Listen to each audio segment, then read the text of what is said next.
La Chassidoute Breslev, Rabbi Nachman, Rabbeinu Akadosh. Une nouveauté comme moi n'a pas encore existé dans le monde. L'apport de l'enseignement de Rabbi Nachman est incommensurable. Leur portée dépasse notre entendement et elle contribue de manière irréversible au retour du peuple d'Israël vers Dieu en ces temps proches de la venue du Messie. Voici un aperçu de quelques notions fondamentales qu'il conviendrait évidemment d'approfondir au contact des œuvres elles-mêmes. Chacune sera développée en détail avec l'aide du Tout-Puissant. Nous commençons aujourd'hui avec la joie, la simcha en hébreu. Rabbi Nachman a dit, c'est une grande mitzvah d'être toujours joyeux, de s'éloigner de la tristesse et de la mélancolie, de toutes ses forces.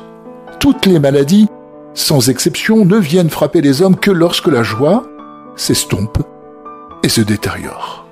L'essentiel est de s'efforcer du mieux possible d'être sans cesse joyeux, car la nature de l'homme penche vers l'abattement et l'affliction dus aux dommages causés. Tout homme est rempli de souffrance. C'est pour cela qu'il lui est indispensable de se forcer avec rigueur à toujours se réjouir de toutes les façons possibles, même à l'aide de plaisanteries. Être triste, c'est comme être énervé et en colère, nous plaignant, invectivant notre Créateur, Dieu préserve, parce qu'il n'accomplit pas notre volonté. Mais un homme qui a le cœur brisé en parlant à Dieu ressemble à un fils qui se confesse devant son père, tel un bébé qui pleure et se lamente de l'éloignement qui le sépare de lui, béni soit-il. Nous pouvons faire erreur en sombrant dans le chagrin et l'affliction à cause de notre éloignement du Saint béni soit-il, car en se rendant compte des dégâts qu'il a occasionnés, un homme trébuche en se disant « La plupart de mes actes sont souillés. On doit bien faire attention, car beaucoup ont échoué. » Il n'y a pas de chose plus nuisible que cela. Et pour s'en préserver, il faut tout transformer en joie. Il faut sans cesse être joyeux. Il en va de même dans notre service divin. Et si parfois l'homme chute de son niveau, il doit s'encourager grâce au jour précédent ou briller un peu de lumière pour lui. Il doit s'y accrocher avec le même éveil et le même dynamisme qu'il possédait auparavant. L'affliction nuit beaucoup et confère de la force au mauvais penchant.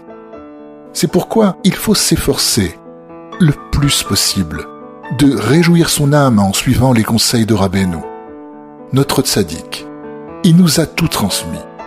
Il est primordial de s'écarter de la peine et du chagrin. La majorité des gens sont éloignés de Dieu à cause de cela. Le désespoir est plus dangereux que tout. Il faut s'efforcer de suivre ce chemin, chercher toujours en soi-même des bons côtés à chaque instant pour se ranimer et se fortifier. C'est ainsi qu'on pourra prier avec joie et élan tout le temps et revenir vers Dieu véritablement. La joie est un devoir religieux au même titre que les autres mitzvot. À l'opposé, la tristesse est condamnable, tel un véritable péché. La tristesse engendrée par le péché est plus grave que le péché lui-même. La tristesse engendre la souillure et la joie en est la réparation. La véritable joie est atteinte en ne regardant que ce qu'il y a de bon en nous-mêmes, chez autrui et dans toutes les situations. C'est seulement par la simcha, la joie, que l'on peut tout vaincre et tout réussir pour la sainteté, car elle tire sa source dans les cieux du chant simple, double, triple, quadruple, qui sera à l'origine du renouvellement du monde. À très bientôt.